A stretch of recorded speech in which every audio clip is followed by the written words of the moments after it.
Good morning, everyone. This is David Cly of Orange Design and Hexa Media Group, and today I want to talk about a topic that is hotly contested amongst SEOs and marketing companies, which is buying backlinks for SEO. Yes, even in 2022, this is still a thing. It still happens across multiple companies, and we get asked by clients a lot of the times if this is a good idea. So the first thing that I want to do is establish what exactly is a paid link. And let's use Google's definition specifically because likely if you're buying links, you're doing so to increase your search engine ranking in Google. Google defines this as exchanging money for links or posts that contain links, exchanging goods or services for links, or sending someone a free product in exchange for them writing about it and then including a link back to you. In other words, you could even consider sponsored guest posts and paid reviews. Those would also be considered paid links, which is kind of scary, right? Because that's like all the things that a lot of people have potentially been involved in the past. So over the past decade, specifically, when things get more competitive, more websites get put across the internet, you have more people trying to start companies or businesses in very competitive markets. Buying links has become increasingly risky because Google's ability to seek and destroy the SEO value of paid links has become very accurate, particularly so when they move to more of an AI-based platform. A lot of people aren't aware that the majority of Google services regarding like SEO has become automated. It is AI driven, so it's a learning machine that can seek out and detect these types of services. So Google's stance on buying backlinks is very crystal clear. Buying or selling links is a direct violation of Google's Webmaster guidelines and will result in a penalty if you're caught. So let's talk about how to properly build your links. One of the first ways to properly build your links is to vet websites carefully before submitting or creating links on a directory or website. You want to carefully vet each domain for anything that seems off, such as domain history, domain authority, page rank, or too many spammy outbound links. Well, how do you check for that? One of the easiest ways to do so is to use one of two platforms. Both of these are very good and very popular. One of which is SEMrush. The other is going to be Moz Pro. Now, Moz Pro does offer a 30-day free trial. I'm not exactly sure if SEMrush has the same. I do believe they offer a free platform for a certain time period. But both of those are going to give you the ability to take a look at the overall link network for any site that you're considering submitting your domain's links to. You have to take a look at that because if you're going to start dropping your website into other places, you want to make sure that they're going to be healthy and you're not going to potentially inherit any bad history from any of these directories or websites.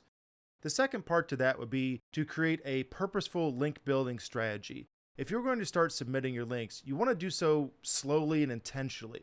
Let's start with a couple of different links and a couple of different high domain authority places, and then gradually build that up over time. You want to increase that over a few weeks and months, not days. Your link profile doesn't want to start from one or two links per week, and then suddenly Google's now crawling your site and you've got hundreds of links across all these different areas. That could potentially throw up a huge red flag and have the opposite effect of what you're trying to achieve. So the second part of this is how to not properly build your links. Let's talk about three basic things that you want to avoid as much as possible. The first thing you want to avoid is site-wide links. So site-wide links are considered links that are going to be in the footer, the navigation bar, the sidebar. It's not natural for a business to have a site-wide link, and these are an easy way to scream spam to Google and potentially have the opposite effect of what you're trying to achieve. The second thing is avoiding link selling services or anyone selling backlink packages.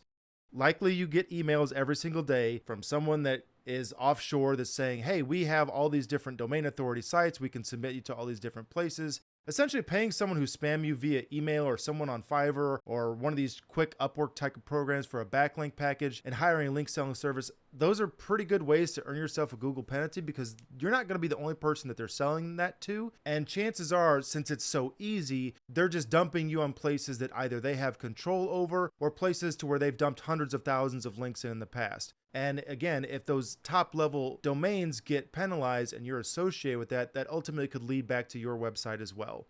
The last thing is avoiding a red flag website. So what is a red flag website? Websites that have previously been penalized or repurposed into like a link or article farm. And generally, these types of websites are going to rely on ad heavy content, content thin pages. That's definitely something you want to avoid, because if you have what they call a high link to content ratio, that's not a new strategy. Google has been aware of these types of sites for a long time. They constantly crack down on them as soon as they find them and have vetted them to determine that they're spam. And again, it's just that guilty by association. If you're one of hundreds of thousands of links that are on this page and it has 5 paragraphs of content, Google's going to look at that and instantly know what's going on and potentially apply some type of penalty to you. The last thing I want to mention that's not part of those 2 categories, determining if you've been penalized is often difficult. We see a lot of people that come to us, they've had a significant decrease in traffic, they've had some type of problem to where they're not getting as many leads as they used to, and you really have to track that down, and sometimes the exact places where you've submitted links to and getting your links removed from those websites can actually be harder to get them removed than it was to submit them to begin with. So hopefully you found this information useful. Again, I don't want to go into an hour-long thing about buying backlinks and why that's wrong. I just like to use Google's own definitions for that, which they make those really clear. We're going to link to Moz and SEMrush and some of these other free tools that you can use to identify where you should properly place your links. Again, if you found this information useful, we would appreciate if you like and subscribe to our channel. We are going to be doing a lot of these in the future to help people understand the pros and cons of certain SEO tactics. Again, I'm David Cly of Orange Design and Hexa Media Group. Have a wonderful day.